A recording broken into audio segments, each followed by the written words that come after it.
Let's say you are a person who's built up a reputation. You're reliable, you're trustworthy. People come to you for wisdom. But one day someone comes up to you and they say, I've heard you believed in something, or I've heard you said something, or I heard you belong to something.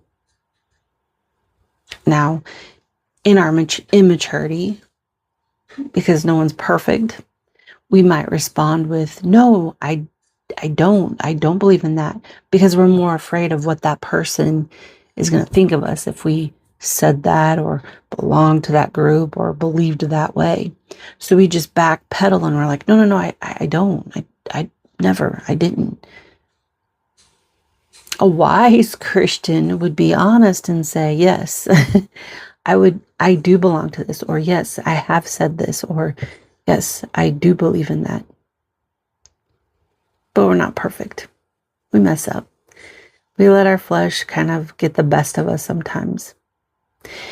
And we're not alone. Peter did this. Peter, remember that story? Jesus was literally on trial in that same area, probably just feet away from where Peter was. And people asked Peter, hey, don't you belong with this man? Don't you believe in what he said?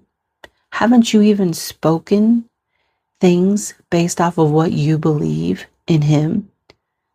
I'm sure those were not, we know those aren't probably the exact words, but they were basically essentially asking him if he was a follower of Christ. And he denied it 3 times. Every time he was asked, he denied it. Now you can probably guess, if you've been in a situation like this, you could probably guess how Peter felt. He was probably, why did I lie about it?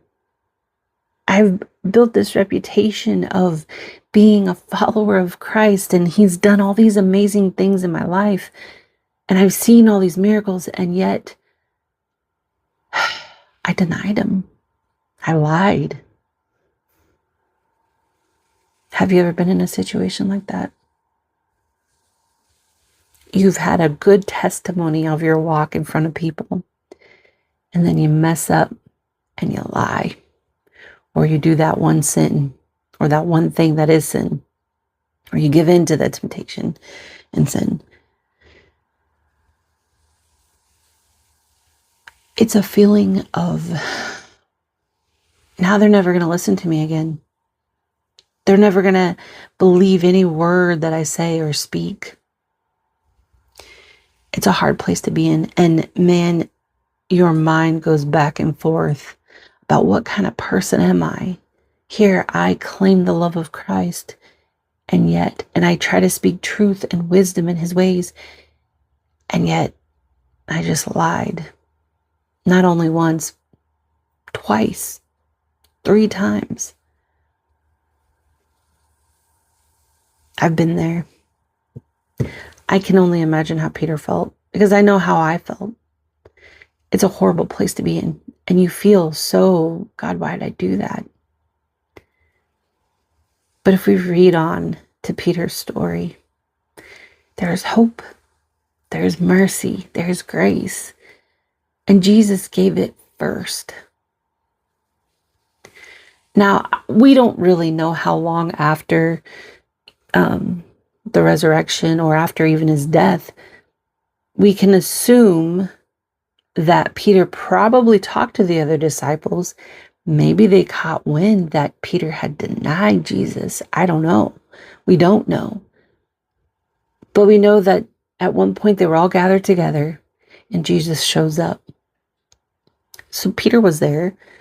So at some point, maybe they hadn't heard about Peter's denial. Maybe they did and they forgave him, because who are they to feel any better than, Peter, or any worse, or because they all dispersed when Jesus was arrested. And so maybe they were having their own guilt and shame because of not standing up for the Lord, and they went in hiding. And so maybe they were all in that room contemplating everything, the rejection of Christ, the death of Christ, the what they did by running off. Aren't we glad that Jesus chose people that are very display the best of human character and the worst? Because Jesus offered grace to them. He showed up to them. He didn't reject them after they rejected him. He showed up in their midst. And in fact, later on, we hear that he asked Peter, do you love me? And Peter, he's feeling so, yes, Lord, I do love you. And Jesus asked him 2 more times, do you love me? And Peter goes, Lord, you know I do. I know I failed you in the past, but as my 3rd statement, I'm saying to you, I'm not going to do that again. And I do love you. What does Peter become? He becomes one of the main core people of the disciples and spreading the gospel into the world. Redemption, right? Maybe the people you've lied to, cheated on, got angry towards, maybe they won't forgive you. But Jesus does. If you come to the Lord and you repent to him and say, I'm sorry for what I've done. It was not a good testimony of who you are in me. God will forgive you. And no, maybe not every person will forgive you because maybe they don't know the full circumstance of why you did what you did. Nonetheless, it was a sin. And if they are a Christian, a believer, they will show that kind of compassion and mercy to you as well. That grace.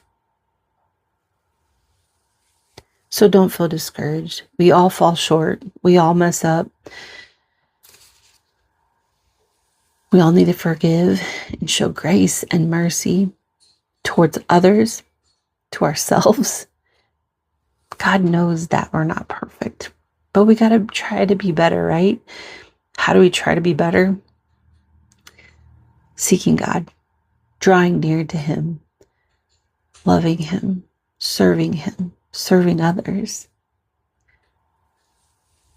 But first we have to come before him and repent of the sins we've done. If you feel led, go to that person that you hurt or sinned against too. Maybe you lied about them or cheated or gossiped or whatever it was. Go to that person and say, this is what I did. I know you don't have to forgive me, but this is what I did. And I'm sorry. They may not always forgive you, even after you apologize.